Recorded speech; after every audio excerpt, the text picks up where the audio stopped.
जोहार स्टूडेंट्स, कैसे हैं आप सब। आई होप आप सब बहुत ही अच्छे होंगे। एक और इम्पॉर्टेंट क्वेश्चंस की और हम लोग रुक करते हैं। और एक क्वेश्चंस है बूलियन अलजेब्रा लेक्चर नंबर 2 मैं स्टार्ट कर रहा हूँ। ठीक है, ये प्रोडक्ट ऑफ टू पोसेट से रिलेटेड है और ये अगर एग्जाम में आया और इम्पॉर्टेंट है चूंकि, तो 8 नंबर में आएगा, 8 मार्क्स में। ठीक है ना। तो देखिए क्या कहता है प्रोडक्ट ऑफ टू पोसेट। तो थ्योरम क्या कहता है कि यदि ए एंड बी कोई दो पोसेट्स है तो देन ए बाई बी, मतलब कि इन दोनों का प्रोडक्ट ऑल्सो ए पोसेट। तो इन दोनों का प्रोडक्ट भी क्या होगा, पोसेट होगा, अगर ए और बी दो पोसेट है तो। और रिलेशन देखिए, जो पार्शियल ऑर्डर रिलेशन है लेस देन इक्वल, उसको इस प्रकार से यहाँ पर डिफाइन किया गया है। A one comma B one less than equals a two comma B two if and only if a one related to A two and b one related to B two. ठीक है। अब हमको क्या prove करना है कि ए और B दो पोसेट है, तो उनका प्रोडक्ट जो होगा ए बाई बी, वो भी क्या होगा, एक पोसेट होगा। तो उसके लिए हमको दिखाना पड़ेगा कि ए बाई बी से हम कोई 3 एलिमेंट ले लेंगे, ए वन बी वन, फिर A two B two ordered pair वाला, फिर A three B three.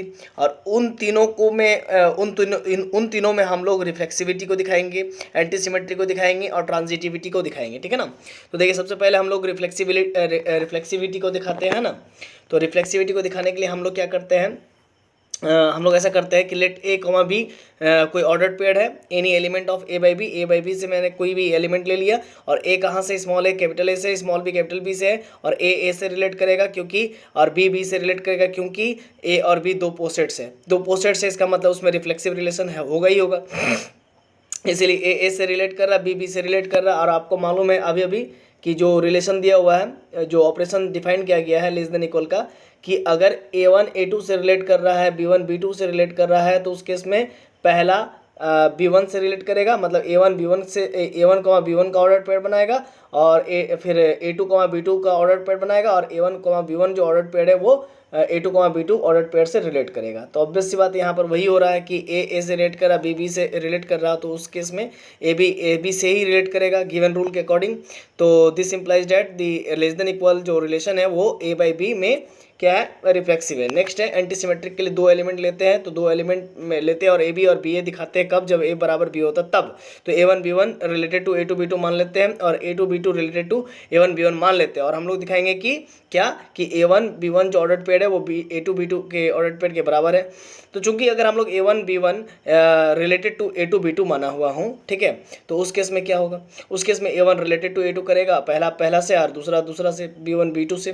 Next है A two B two relate मान लेते हैं ए वन बी वन से, तो उस केस में ए टू ए वन से रिलेट करेगा, बी टू बी वन से रिलेट करेगा। तो ए वन ए टू से रिलेट कर रहा है, ए वन ए टू से रिलेट कर रहा है, ए टू ए वन से रिलेट कर रहा है, तो उस केस में क्या होगा, ए वन और ए टू आपस में बराबर होगा क्योंकि ए मेरा एंटीसिमेट्रिक है, इसी वजह से। Next B one B two से रिलेट कर रहा है, बी टू बी वन से रिलेट कर रहा है, तो बी वन बी टू से रिलेट कर इक्वल होगा क्योंकि बी मेरा एंटीसिमेट्रिक है, तो वो मेरा जो है कि पोसेट है, तो इसी वजह से जो है कि वो एंटीसिमेट्रिक भी है। तो चूंकि दो एलिमेंट आपस में बराबर है तो उससे बनने वाला जो ऑर्डर पेयर होगा वो भी बराबर होगा, इसी वजह से this implies that A one B one equals to A two B two. मैंने यहाँ पर रफ में लिख भी दिया हूँ उसका कारण, ठीक है ना, आप देख सकते हो। इसी वजह से चूंकि ऐसा हो गया तो therefore this relation less than equal is antisymmetric relation. Next transitivity को दिखाने के लिए हम लोग A one B one order pair A two B two फिर ए थ्री बी थ्री लेंगे और ए वन बी वन को ए टू बी टू से रिलेट करवाएंगे और ए टू बी टू को ए थ्री बी थ्री से रिलेट करवा देंगे और दिखाएंगे क्या, मान लेंगे ये चीज़ और दिखाएंगे क्या कि ए वन बी वन जो है कि वो ए थ्री बी थ्री से रिलेट कर रहा है। उसके लिए ए वन ए थ्री से रिलेट करना चाहिए और जो है कि बी वन बी थ्री से रिलेट करना चाहिए, यही कंडीशन है, यही क्राइटेरिया होना चाहिए। तो देखिए यहाँ पर दिखा रहे हो, तो ए वन मान लेते हैं कि ए वन बी वन जो ऑर्डर पेयर है वो A two B two order pair से रिलेट कर रहा है और A two B two order pair A three B three order pair से रिलेट कर रहा है। तो this implies that A one A two से रिलेट कर रहा है, बी वन बी टू से रिलेट कर रहा है और ए टू ए थ्री से रिलेट कर रहा है और बी टू बी थ्री से रिलेट कर रहा है। तो यहाँ से हम लोग क्या कह सकते हैं कि ए वन अगर ए टू से रिलेट कर रहा है और ए टू ए थ्री को एक साथ ए वाला जो चीज़ है, प्रोडक्ट है, वो एक साथ कर लेते हैं। तो ए वन ए टू से रिलेट कर रहा है, ए टू ए थ्री से रिलेट कर रहा है, बी वन बी टू से रिलेट कर रहा है और बी टू बी थ्री से रिलेट कर रहा है, बी वाला और ए वाला एक साथ कर लिए। तो चूंकि ए वन ए टू से रिलेट कर रहा है, ए टू ए थ्री से रिलेट कर रहा है, तो ए वन ए थ्री से रिलेट करेगा ही करेगा क्योंकि A one A two A three मेरा कैपिटल ए से है और कैपिटल ए मेरा पोसेट है और पोसेट है मतलब कि वो ट्रांजिटिव हो गई होगा, इसी वजह से ऐसा हो रहा है। नेक्स्ट क्या है, बी वन बी टू से रिलेट कर रहा है, बी टू बी थ्री से रिलेट कर रहा है, तो बी वन बी थ्री से रिलेट करेगा ही करेगा क्योंकि B one B two B three मेरा कैपिटल बी से और कैपिटल बी मेरा पोसेट है मतलब ट्रांजिटिव है। तो ए वन ए थ्री से रिलेट कर रहा है, बी वन बी थ्री से रिलेट कर रहा है, तो अकॉर्डिंग टू दी जो रिलेशन है रफ में मैंने लिख दिया हूँ, देख सकते हैं कि ए वन अगर ए टू से रिलेट कर रहा है और बी वन बी टू से रिलेट कर रहा है, तो उस केस में पहला पहले के A1 B1 जो ऑर्डर पेयर बनेगा वो दूसरे के साथ, मतलब A2 B2 ऑर्डर पेयर के साथ रिलेट करेगा। तो वही हो रहा है कि A1 A3 और B1 B3 रिलेट कर रहा है, तो A1 B1 एक साथ कर देंगे, ऑर्डर पेयर बनाएंगे, और वो किसके साथ होगा, A3 B3 के साथ रिलेट करेगा।